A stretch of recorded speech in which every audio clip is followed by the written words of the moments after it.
In this video, we'll take a look at how to distribute new sections to students.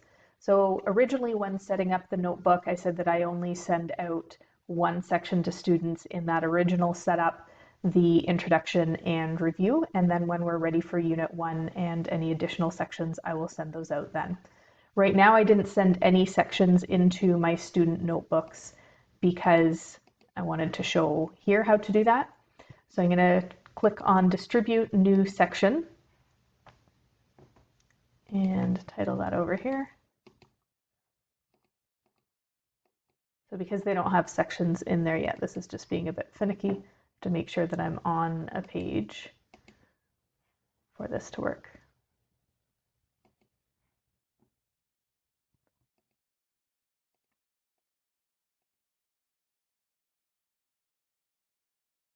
Okay, so if you have multiple sections, it's important here to make sure that you give the exact same name, including any spaces and dashes, so that when you try to distribute pages to both sets of classes at the same time, it will actually allow for that. So if you have different names, even just slightly, so if you have a colon instead of a dash between Unit 1 and the name of it, then you won't be able to send pages into both sections at the same time.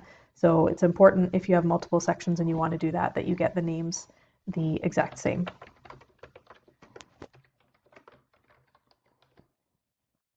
So there's the section I'm going to send to my students, and it'll show up here momentarily once it starts distributing them. It doesn't take very long for that to happen. And if I click on a student's notebook, that will shortly show up here once that section has gone through. One of the things you can do is a manual sync, which just up here on the name of the notebook, you can right click, click on sync, and sync this notebook.